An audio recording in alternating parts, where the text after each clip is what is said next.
One of the most popular questions I get is, how do you let go of someone after they have left you?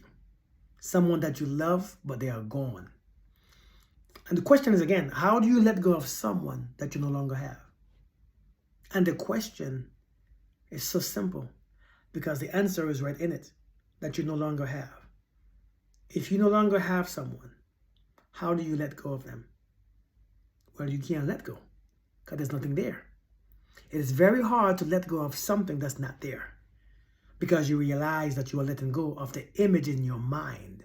There's an image that you place there in your mind. See, when it comes to relationship, we don't see this, but what we do is we ask questions and we see people behavior and we hear them talk and we form images in our minds of expectations. See, we think based on what their response was to our question, we put images in our minds and we have this picture of what they are and who they are to us. What we must let go is of the image that we place there. The person is already gone. You can't touch them. You can't feel them. They don't answer your calls. You don't have them, so you can't let them go. What you must let go of is the picture. Now, many of us, when we say we can't let go or we can't let go of the person, what we are really saying is this: I have built up a huge resistance in my mind towards the idea of the person is being gone. The resistance is what you are experiencing, the resistance. See, whatever you resist persists. Whatever you resist becomes bigger. Understand this. Whatever you resist becomes bigger. It's like when you tell the mind, don't think about the monkey. Don't think about the monkey. Only the monkeys on your mind. You start seeing monkeys in the cloud. You start seeing monkeys in traffic. You start seeing monkeys in the shadows on the wall at night, because the monkey begins to project in your mind. It begins to come to your mind even harder because you are trying to resist it. See, when you resist something, it's so much energy that you are putting in that idea or in that thing that you are resisting. There's so much energy, because to resist means to send energy towards. So when you are trying to resist thinking of a person, you think more.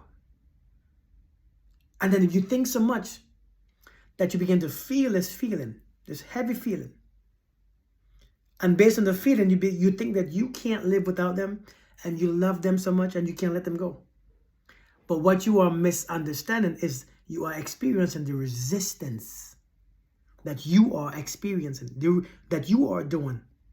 And sometimes it's unintentionally. Sometimes, the relationship hasn't even been good. You know for a fact that it can't last any longer.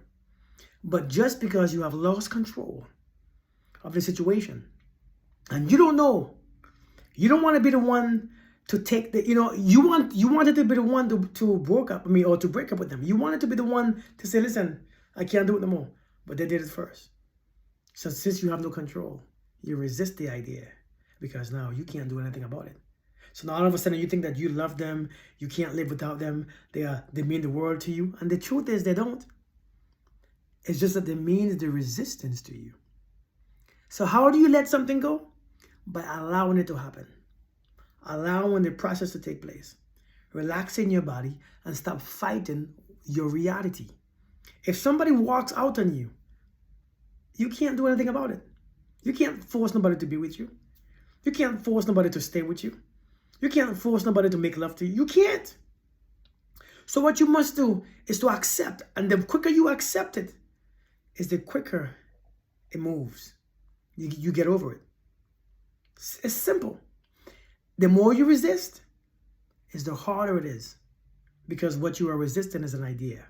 It's not truth. It's not something tangible. You don't have any fight in you. You can't fight it. So many times, understand this. It is very hard to let go of someone that you don't have, or of something that you don't have. The truth is, even in a situation, we don't have anyone. All we have is a relationship with someone. We don't have a person. We have a relationship with the person. And as you understand this process, what we have is a relationship. And you will always have a relationship with them. Whether it's an intimate one, whether it's a love-hate one, whether it's I like you, it's always a relationship. Relationships always change. Time change. And you change. And let that be okay. But you don't have anybody. You can't have anyone. Even your children will leave after they get a certain age. Everybody. Listen. And you have to understand this. You don't have people. You have a relationship. And every relationship must change. So when yours has come to a place where it is no longer bringing you peace and happiness, you must understand and accept the fact that it is time to move on out. But if you want to fight the idea that it's come to an end, it's going to be harder. You're going to think that you're suffering, and that's where suffering has come from the attachment of the idea that somebody belongs to you. No one belongs to you. You belong to you. And if you belong to you, you learn to accept, or else you will suffer. See, if you belong to you, you give yourself the best. And the best is to accept whatever life brings you. Whatever comes, let it come. And whatever go, let it go. But if you force someone to stay or force them to go, you're going to always experience and suffer. You're going to suffer too much. How do you let someone go? By realizing that you never had them to begin with. Change your picture. You can't keep the picture of you being with somebody, being happy, but when you open your eyes, the person is gone, the person is not happy, and you're not happy. You're going to change the picture. When you accept the picture and put the truth in the forefront of your mind, acceptance begins. So, again, I hope you understand what I'm saying. Good luck. Peace.